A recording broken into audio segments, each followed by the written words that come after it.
Larry, welcome to London Real. Thanks for having me. Let's get into it. This sounds fun.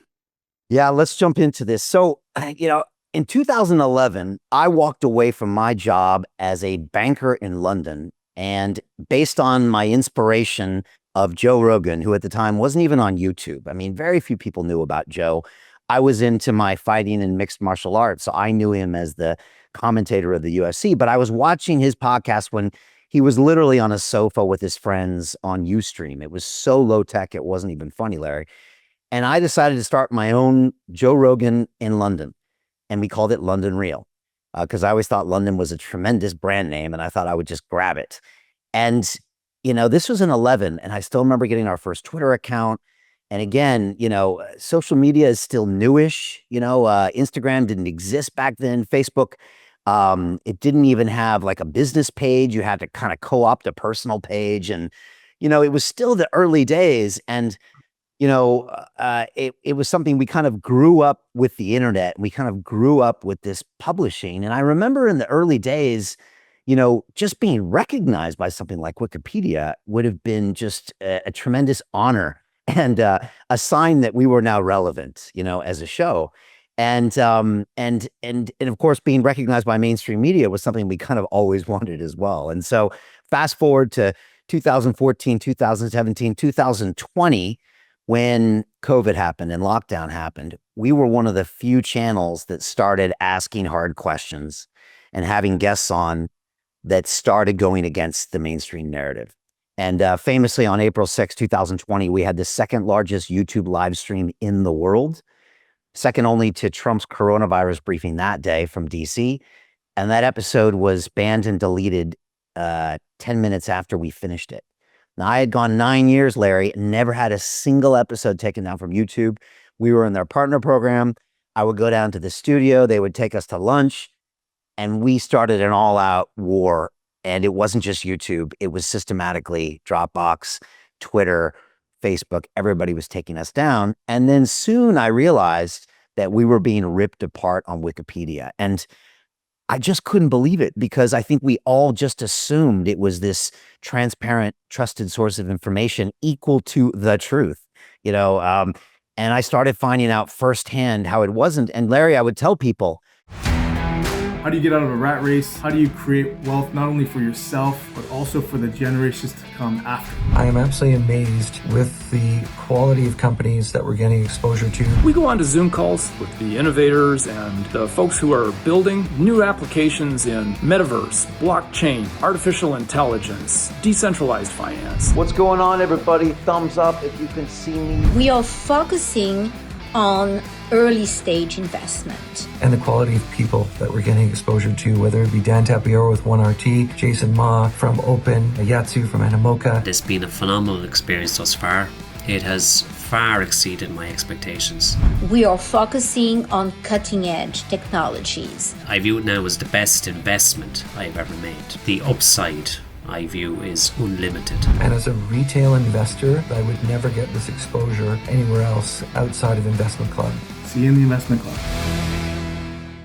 How it wasn't, and they thought I was crazy. They're like, oh, you're just a conspiracy theorist. I'm like, no. There's people on there that have it out for me that won't allow me to change things or even update what I think are facts. And so I'm really curious what you make of our experience there. Just feeling that. And it started right around 2020. I will say that I may or may not confirm that I ended up having to pay someone just to hold my wiki status quo, Larry. So to be as less libelous and slanderous as possible. We couldn't change it, but this guy was a vigilant there just to make sure it couldn't get worse. And I've had to live with that for the last few years. So that's been my experience. I'm curious, what's your take on that and many other stories like it?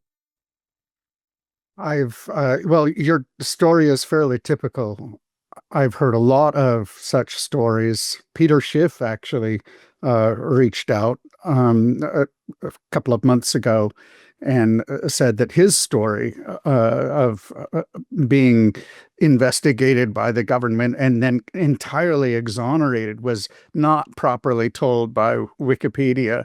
The fact that you're bad-mouthed, and well, I'm not really sure how you are bad-mouthed exactly by Wikipedia, is certainly par for the course if you challenge the narrative, generally speaking. In fact, there are podcasts, I suppose, that can be used as sources on Wikipedia. Not very many of them. I'm sure that London Real is not one of them, if it's even on the perennial sources page. That would actually be a win for you if you could actually be cited as a source. And, that would be something to have your guy look at.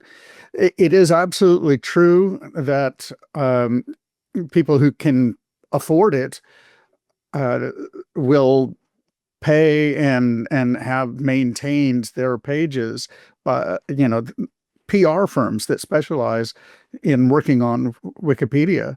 And it's required, essentially. Otherwise, they will absolutely take you apart and libel you mercilessly with no recourse.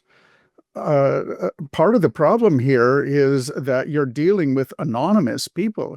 You can't sue them because you don't know who they are, and you can't sue the Wikimedia Foundation, which is the owner of the platform, because of Section 230 protections. So, yes, I'll tell you what I've told many people before. I'm personally sorry for what you've gone through. I'm sorry to have sort of unleashed this on the world. I did not intend for this to be an engine of libel as it has become. It's a real shame. To continue watching the rest of the episode for free, visit our website londonreal.tv or click the link in the description below. Hi, it's Brian Rose from London Real. You probably know that we've just recently been re-platformed on YouTube after 25 months completely in the dark. The truth is, I really need your help. What I really need you to do is click on that subscribe button right now, like this video, and maybe even leave a comment or share the link with friends. We're really fighting against an algorithm that's tried to keep us quiet for so long. And the more subscribers we have, the more people watch our content, the better guests we can bring you, the better content, and we can continue transforming lives. We've been doing this for 14 years now. I want to do this for another 14 years, but I really need your help. So click on that subscribe button, like the video, leave a comment, share this, and we're going to continue to bring you more and more great content. Thank you.